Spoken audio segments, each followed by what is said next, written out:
Hello everyone friends. We have already talked about Catnap many times. This is a truly excellent character in terms of his story. His motives seem clear. It simply follows the orders of the prototype. But why didn't he kill the player even though he had the opportunity? What motivates him? We'll talk about this today, but before that, friends, please don't forget to subscribe to the channel and like the video. And also write comments and we begin. Catnap, otherwise known as Experiment 1188, or previously Theodore Gramble, is the third antagonist of Poppy Playtime, serving as the main antagonist of Chapter 3 Deep Sleep and the secondary antagonist of the series. He was originally responsible for looking after the notorious Home Sweet Home, a playcare facility that held child experiments captive.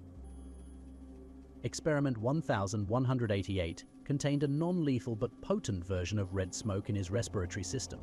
During the creation of Experiment 1188, he went through 2 iterations before the final version was perfected.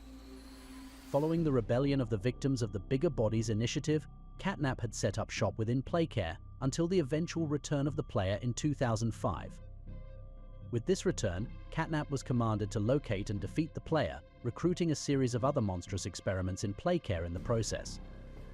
Ultimately, Catnap fails to complete his objective, and during the final moments of Chapter 3, the prototype reaches towards Catnap and slaughters him before snatching his lifeless body. He knows that the prototype planned to kill him and recycle him into his body. He is awfully trusting of his master, but that could be his undying loyalty. Animal motifs like the cat, his body takes the form of he can be a deadly predator when he wishes to be, but also like a cat, he likes playing with his prey a little too much. This ends up causing his undoing. Bond villain stupidity, he has the player in his clutches from the opening cutscene of Chapter 3, but dumps them into a garbage crusher instead of just killing them outright, allowing them to escape.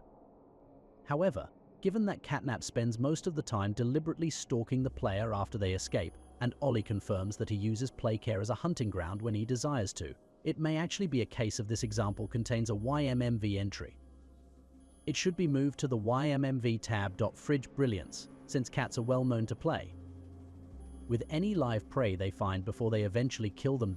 Despite Catnap having extreme devotion to the prototype, it's ultimately the prototype who does Catnap in after he is once again terribly electrocuted. However, he willingly let himself die after the prototype beckoned to him. Furthermore, his downfall across both his lives is spurred by a horrific accident involving an overcharged green grab pack that he only bumbled into because he was too busy fulfilling the prototype's command to avoid. The Bigger Bodies version of Catnap is fervently devoted to the prototype, tirelessly promoting worship and encouraging others to embrace the concept of the hour of joy. Those who dare to oppose the prototype, even toy mascots, are labeled as heretics and face dire consequences. From the time of his creation, Catnap firmly believes that his ultimate purpose is to serve and obey the enigmatic figure known as 1006, although the true nature of this objective remains shrouded in mystery. While exploring through the caverns, Catnap is depicted engaging in fervent prayer at a shrine devoted to the prototype.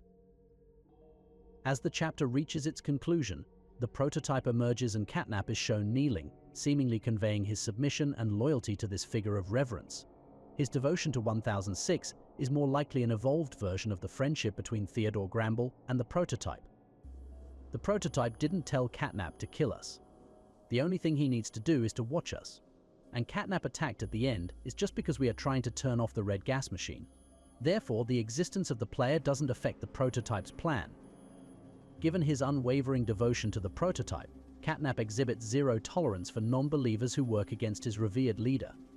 This unwavering loyalty is epitomized in Catnap's treatment of heretics, specifically Dog Day after navigating through the playhouse. Despite the extremities Catnap has taken to further the prototype's goal, he isn't fully heartless, at least towards children, as he still looked after and cared for the surviving children of Playcare after the Hour of Joy, making sure that they are not hurt. One of his efforts of ensuring their safety is to prevent them from encountering harmful entities that will hurt them, such as the unhinged Miss Delight.